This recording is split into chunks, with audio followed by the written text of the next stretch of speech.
Hello all, today's story is a Walt Disney book called Winnie the Pooh and Tigger too. One morning, Winnie the Pooh was on his way to visit his friend Piglet. Although Pooh's head was stuffed with fluff, he was a cheerful fellow. As he walked along through the woods, he was humming a song to himself. Pooh did not look where he was going. All of a sudden, someone bounced into him. Pooh found himself flat on the ground. Tigger was sitting on his tummy. "Hello, Pooh," said Tigger. "It's a fine day for bouncing." Tigger helped Pooh get up. "Thank you, Tigger," said Pooh. "I was just thinking it's a fine day for going to visit Piglet." "I was on my way to see Rabbit," said Tigger, "but I will come along with you." And Tigger bounced away. Tigger bounced on ahead of Pooh. He bounced so fast and he bounced so far that he bounced right into Piglet. "Tigger!" cried Piglet. "You scared me." "I'm sorry," said Tigger. He helped Piglet get up. "Now I'm off to see Rabbit," said Tigger. "Why don't you and Pooh come with me?" Away he bounced. Tigger bounced into Rabbit's garden. Rabbit was busy counting his carrots. Suddenly Tigger bounced on top of him. "Hello there, Rabbit," said Tigger. "Tigger, you're a pest," cried Rabbit. When Pooh and Piglet reached the garden, they helped Rabbit to his feet. Rabbit was very angry at Tigger. "Why are you always so bouncy?" he cried. "Bouncing is what I do best," Tigger said, and he began to sing. "The wonderful thing about Tiggers is Tiggers are wonderful things. Their tops are made of rubber, their tails are made of springs. They're bouncy, trouncy, flouncy, pouncy, full of fun, fun, fun. The most wonderful thing about Tiggers is I'm the only one."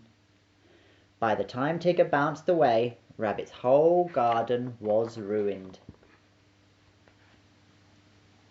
Later that day, Rabbit came up with a splendid idea for unbouncing Tigger. He told Pooh and Piglet about it. "We will take him on a long explore and leave him in the woods," said Rabbit. "When we get back to him the next morning, Tigger will not be so bouncy." "That is a splendid idea," said Piglet. "What do you think, Pooh?" But Pooh was sitting in a cozy chair and he had fallen fast asleep. Piglet poked him. "I think it's a splendid idea," said Pooh, after Piglet told him all about it. The very next day, Rabbit, Pooh and Piglet took Tigger into the woods. "When we come back to get Tigger tomorrow," said Rabbit, "the bounces will all be gone. He'll be a sad Tigger, a sorry Tigger, a rabbit I'm so glad to see you Tigger."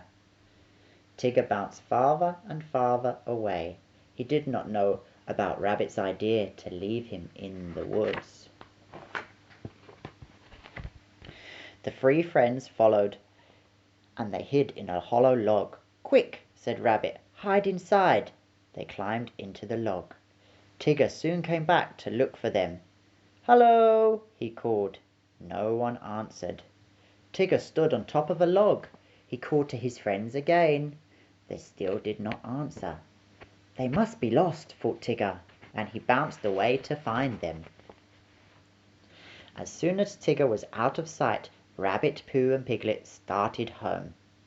After a while they came to a sand pit. "Something is wrong," said Piglet. "I'm sure we passed by here before." "Nonsense," said Rabbit. "Keep walking." Soon they came to the sand pit again. "I believe we're lost," said Pooh. "We've been looking for home, but we keep finding this sand pit. Maybe if we start looking for this sand pit, we will find our way home." "I'm sure I know the way," said Rabbit. "You two wait here and I'll find it." Pooh and Piglet waited for Rabbit. They waited and waited and waited, but Rabbit did not come back. At last Pooh took Piglet's hand. "Let's follow my tummy," said Pooh. "Whenever I get hungry for honey, my tummy leads me home." Sure enough, Pooh's tummy found the way. Just as they came out of the woods, Tigger bounced into them. "Oh, Tigger," said Pooh, "Rabbit is lost in the woods." "Tiggers never get lost," says Tigger. "I'll go back to find him." He bounced away. Meanwhile, Rabbit was all alone in the darkest part of the woods. He was very, very lost. Every time he looked around, he thought he saw someone watching him. He heard all sorts of scary sounds. Peck, peck, croak, hiss, hoot, chomp. Then Rabbit heard someone creeping in the bushes. "Help, Pooh! Help, Piglet!" he shouted. Suddenly he was bounced to the ground. "Tigger!" Rabbit cried. "I'm so glad to see you." Tigger led Rabbit out of the woods. Poor Rabbit, his splendid idea for unbouncing Tigger had not worked out very well. Bright and early the very next morning, Tigger went to Kanga's house. Kanga was busily sweeping the yard. "May I take Roo for a walk with me?" asked Tigger. "Of course, dear," said Kanga. As Tigger bounced along, Roo rode on his back. "Can Tiggers climb trees?" asked Roo. "That's what Tiggers do best," said Tigger. "I will show you." Tigger found a tall tree, and he bounced from branch to branch. He bounced up. "Ooh, Tigger!" squealed Roo. He bounced higher. "Ooh, Tigger!" Roo squealed again. He kept bouncing higher and higher. Soon they were near the top of the tree. When Tigger looked down, he was very scared. "How did this tree get so high?" he cried. "Isn't it fun?" said Roo. "No," answered Tigger. "I forgot to tell you. Tiggers can't climb down." "Hooray!" squealed Roo. "We'll stay here forever." Just at that moment, Pooh and Piglet came by. They happened to look up at the tree. "Piglet," whispered Pooh, "there's a jaguar." "Are jaguars fierce animals?" cried Piglet. "I'm not really sure," said Pooh.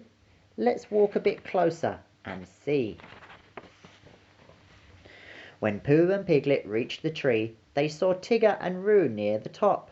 "Hello," called Roo. "Tigger is stuck." "Don't worry, Tigger," called Pooh.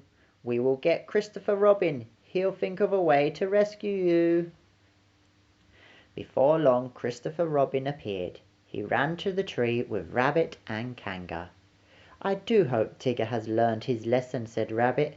"Maybe he'll stop bouncing now." Christopher Robin took off his coat. He told everyone to hold onto a corner so Roo could jump into it. After Roo came tumbling down, Christopher Robin called up to Tigger. "Now it's your turn to jump," he said. "Tiggers don't jump, they bounce," said Tigger. "But if I ever get down from here, I promise I'm never going to bounce again." "Did you all hear that?" cried Rabbit. "He promised to stop bouncing." Tigger closed his eyes and let go of the tree. Down, down, down he fell. He landed on the coat with such a thump that everyone fell backward. Tigger was happy to be down. He started to bounce. But Rabbit held up his hand. "No bouncing, Tigger," he said. "You promised never to bounce again." "That's right," said Tigger. "I did." Tigger began to walk away. Without bouncing, he was very sad Tigger indeed. Roo watched his unhappy friend. "I like the old bouncy Tigger better," he said. "So do I, dear," said Kanga. "So do I," said Pooh and Piglet. Everyone looked at Rabbit. "Well," said Rabbit, "so do I guess." All of a sudden, Tigger came bouncing back. "Do you really mean it, Rabbit?" he cried. "May I have my bounces back?" "Yes," said Rabbit, "I really mean it."